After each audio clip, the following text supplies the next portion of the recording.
Weewaawo ntendeeza Kristo era nga neebaza Mukama Katonda waffe atuwadde ekirabo ekyokuba nga tukyali balamu, atusaasidde n'okuba nga tukyasobola okwatulira ddala ti Yesu ye Mukama. Mmanya nga bulijjo Mazima Kenneth ng'era olunaku olwaleero njagala tweyongereyo mu kuyiga kwaffe okw'enjiri eya Yokaana. Enjiri eya Yokaana ku mulundi guli ogwasooka twatunuulira nnyo essuula esooka olunyiriri olwokubiri n'olwokusatu, era twazuulira ddala nti Kristo kye kigambo eky'emirembe n'emirembe, ate nga olunaku olwali njagala tutunuulire ku lunyiriri olwokusatu paka olwokutaano nga tutunuulira omutwe gwe tuyita ekigambo nga kye kitonzi ky'ebintu byonna. Ekigambo ekitonzi ky'ebintu byonna. So nga bulijjo nja tutandika nga nsoma ekyawandiikibwa tubeere nga tutegeera biki ebiri mu kyawandiikibwa, twekkaanye ate era tugende mu maaso n'okuba nga tunnyonnyola. Etegeeza bw'eti mu Yokaana essuula esooka olwokusatu paka olwokutaano. Ebintu byonna byakolebwa ku bw'oyo, era w'ataali ye tewaakolebwa na kintu na kimu ekyakolebwa.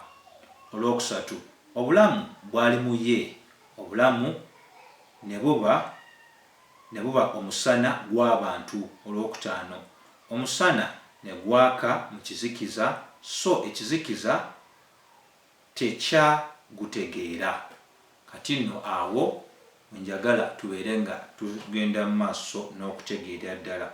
Naye singa oba otuddeko katono newejjukanya ebyo bye tubadde tuli okusoma, so nno bw'oba nga okyagendera ddala maaso, so nno bw'oba nga ojjukira ebigambo bye tusomye nti ebintu byonna byakolebwa ku bw'oyo, era w'ataali ye tewaakolebwa kintu na kimu ekyakolebwa, ojja kuba nga ozuulira ddala nti bw'otunuulira 3 paka 5 ennyiriri ezo zisonga ku nsonga ez'enjawulo eziraga nti Kristo ye mutonzi w'ebintu byonna era y'abeezaawo ebintu byonna. Tewali kyebeezaawo awatali ye, kubanga ye mwene ye mutonzi wa buli kintu kyonna kye tukola kye tulaba. So ennyiriri ezo zisongera ddala ku bukulu obw'omulimu gwe nti ye mutonzi owa buli kantu konna ke tugendera ddala mu maaso n'okuba nga tulaba. So teriyo kintu ekiri wabweru w'okutondebwa kwa Kristo Yesu. Ye yatonda buli kintu kyonna ng'oggyeko ye tali kitundu ku ebyo ebyatondebwa. Nti okwatula okumu kwe tuyita okwa Athanasius Creed kugamba nti Kitaffe teyatondebwa, Omwana teyatondebwa, Omwoyo Omutukuvu teyatondebwa. Kakulu nnyo kakutegeera, kubanga ate era ne Bakolisaayi 1:16 bw'etyo bw'egendera ddala maaso n'okuba ng'ekola ki, ng'enywereza ddala nti Kristo kye kigambo ekitonzi ky'ebintu byonna. Kristo kye kigambo ekitonzi ky'ebintu byonna, ng'era bwe tulaba mu lubereberye essuula esooka olwokusatu, lubereberye essuula esooka olw'omukaaga, lubereberye essuula esooka olw'omwenda, lubereberye essuula esooka olw'omwenda, olw'e11, olw'e14, olw'24 n' 26, nti yatonda awataali kintu kyonna. Yatonda awataali kintu kyonna. So wano wakkulu wakutegeera nti Katonda waffe atonda ayogera. Kino nakyo kyakukomya endowooza enkyamu eziri eyo. Waliwo abagamba nti twenkanankana Katonda mu maanyi, nga bwe yatonda ebintu mu lubereberye nga byatula okubaawo, naffe tusobola okwatula ebintu ne bibaawo. Naye jjukira obwo bulimba, kubanga bwe tuyigamba nti baana b'abantu oba ebigambo by'abaana b'abantu bigambo binafu nnyo nnyini ddala, era mu kuba nti ebigambo ebyo binafu, nga bwe njogera mu mbeera ey'okusekeeterera, ngenda ddala maaso era n'okutegeeza nti teri muntu asobola kukyusa olugendo olw'ensiri ng'ayogedde bwogezi n'agamba nsiri gwe nkulagira dde eno. Katonda yekka yalina amaanyi agalabisa ekyo ekiyinza okuba nga tekibaddewo. Ensonga lwaki bannankyukakyuka betuyita ba reformers bagenda ddala maaso ne bagamba ekitiibwa kya Katonda. So tugwanidde okubeera nga tetubeera bantu abatali babangule kye tuyita Trinitarian operation oba omulimo ogw'obwakatonda, nti bwe twogera ku kutonda okw'ebintu byonna, kitaffe y'ensibuko y'ebintu byonna. Bwe twogera ku mulimu gw'okutonda ebintu byaffe, ebintu byonna, omwana y'engeri ebintu bino gye byatondebwamu. Bwe twogera ku kutondebwa kw'ebintu byonna, Omwoyo Omutukuvu yatuukiriza ebyo byonna ebyatondebwa. Wakulu nnyo awo wakutegeera, era y'ensonga lwaki okwatula okulala kunyweza nga kugamba nti tusinza Katonda omu ali mu busatu, era obusatu obuli mu bumu. Taata mutonzi, Omwana mutonzi, Omwoyo Omutukuvu mutonzi. Ebyo nno bikulu nnyo byakutegeera nti ne bwe tutuuka ku nsonga ey'obulokozi bwaffe, kitaffe yatulonda nga n'emisingi gyali teginnaba kubeerawo, n'atukwasa omwana we ng'ekirabo. Naye ate era omwana we y'omu ate naye eyajja n'afiirira abo bonna abaamuweebwa. Ate Omwoyo Omutukuvu n'agolokosa ffe abaali bafiiridde mu kibi kyaffe. So kikulu nnyo okutegeera nti olunyiriri luno olwokusatu mu Yokaana 1:3 lutunuulira nnyo Mukama waffe Yesu Kristo okuba nti ye mutonzi w'ebintu byonna, newankubadde kitaffe mutonzi n'Omwoyo Omutukuvu mutonzi, naye kye tuli okutunuulira ssaawa zino kitunuulidde nnyo omwana. Ensonga lwaki bwe tuba nga ate era tweyambisizza ne Bakolinso ekisooka essula ya 8 olw'omukaaga, wulira bwegenda maaso n'okwatula. Naye gye tuli, Bayibuli egamba naye gye tuli etegeeza bakkiriza bokka, etegeeza abo abaalokoka, ng'egamba nti naye gye tuli waliwo Katonda omu kitaffe, omuva byonna bye tugambye muno ensibuko y'ebintu byonna biva mu kitaffe. Naffe tuli ku bw'oyo Mukama waffe omu Yesu Kristo abeezaawo byonna, era atubeesaawo ffe. Okwogera okwo kunyweza ensibuko y'ebintu byonna, ate era bibeezebwawo bibeezebwawo okuyita Mukama waffe Yesu Kristo. N'ebifo ebirala bingi nnyo bye tusobola okuba nga tutunuulira, omuli Bakolosaayo 1:16, Bebulaniya 1:3 eraga nti Kristo yawaniridde ebintu byonna ebyagenda mu maaso n'okutondebwa. So tetuba bakyamu bwe tugamba nti no ebintu byonna biri kikye biri olw'oyo kubanga yagendera ddala mu maaso n'okuba nga akola ki, nga abitondera ddala. Era bwe tugamba nti ani ali emabega w'okutondebwa ebintu byonna okusinziira ku Yokaana 1:3, tuba tulina kuba nga twatula nti ekigambo ekyo ekitonze ky'ebintu byonna, ekigambo kye twalaba luli eky'olubereberye. So ako kakulu nnyo kakuba nga kakola ki, kategereka ne Katonda ffe tali kitundu ku ebyo ebyatondebwa. Kyova olaba tumusinza wabula tetwesinza. Era awalala ewakulu aw'okubanga wategeera nti ye nga bwe ngenze mu maaso n'okunnyonnyola teyagenda mu maaso n'okuba nga akola ki, n'atondebwa. So naye waliwo n'ensonga gye mmayidde ddala nti abasinga tugyebuuza nti bw'abanga Katonda ye mutonzi w'ebintu byonna, kaakati tugambe nti okutondebwa kw'ebintu kukyagendera ddala mu maaso. Kikulu nnyo ekyokuba nga tutegeera nti Katonda bwe yatonda ebintu byonna n'abiraba nga birungi, n'ayingira kye tuyita okuwummula. Bw'ayingira kye tuyita okuwummula, kye tulina okuba nga tugenda mu maaso n'otegeera kyekyo kyayogera mu byawandiikibwa nti buli kintu kyonna kyali kigwanidde okwekubisaamu nga kigoberera ekikula kyakyo. Kati bw'ayogera bw'atyo, ekigambo ekyo kyali ky'amaanyi paka ne kaakati. Bw'erowoozaamu obanga oli muli wa mbizzi, omanyi embizzi meka ze tulidde? Embizzi nnyingi zitiddwa n'embizzi zikyekubisaamu, nti waliwo mu luzungu kye tuyita divine ordination. Waliwo ekiragiro ekyaweebwa Katonda nti ebintu bibeere bwe bityo, bikolebwe bwe bityo, nti ekigambo kino kitonzi. So mu ngeri ya bulijjo ebintu bigenda mu maaso n'okwekubisaamu, kye tuyita mu luzungu creature reproduction, nti ebitonde bigenda mu maaso n'okuba nga byezaalamu ebyekubisaamu, ng'ekibisobozesa okuba nga byezaalamu ebyekubisaamu kyekigambo ekyo kyayogera bereberye nti kino kibeere nga kyefaananyi ng'ebintu bizaala nga bigoberera ekikula kyabyo. So ako kakulu kakutegeera nti ekigambo ate era kyekikyawaniridde okubisaamu oba okutondebwa okw'ebintu byonna. So oyo nno gwe tutegedde ng'ekigambo ekyolubeerera takoma kubeera nga ye mutonzi, ye mulokozi waffe, ate era ffe ffenna bwe tugenda okuba nga tuyimirira mu maaso ge tuwe embalirira ey'obulamu bwaffe. Olwokuna lulaga mu Yokaana essuula eno esookera ddala, lwo lutulaga bwe luti, lugamba nti obulamu bwali mu ye, obulamu ne buba omusana gw'abantu.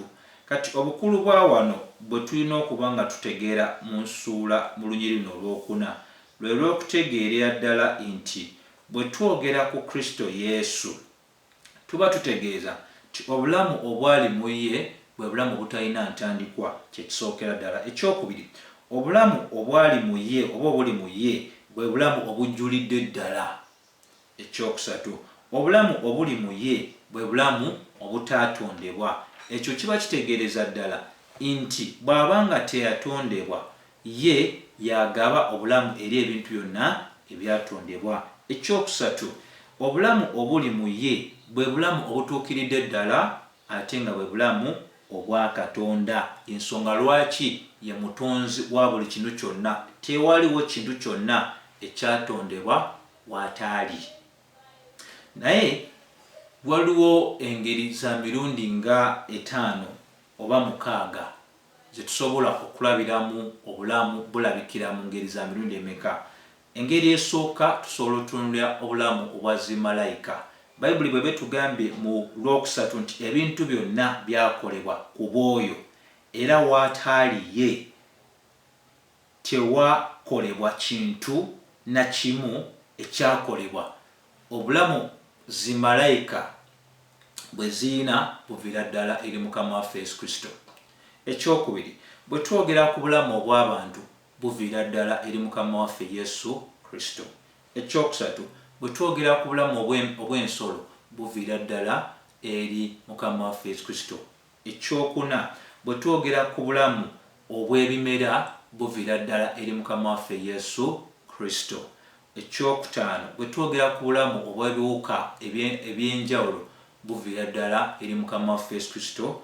Ate n'obulamu obusembera ddala bwe tuyita obulamu obw'omwoyo, buli muntu yenna bwe yeesunga okunyumirwa buviira ddala eri Mukama waffe Yesu Kristo. So y'ensonga lwaki buli omu kimugwanda oteeka obwesige bwe mu Kristo Yesu ng'omulokozi we. So ekigambo kino obulamu bwe kyatonda bulabikira nnyo mu bintu ebyo ebyatondebwa. Njagala nkusomereko Baluumi essuula esookera ddala. Baluumi essuula esookera ddala olunyiriri olw'19 paka olw'2 lugamba, kubanga ebya Katonda ebimanyika birabika eri bo, kubanga Katonda yabirabisa. Olw'2, kubanga ebibye ebitalabika okuva ku Katonda ensi birabikira ddala nga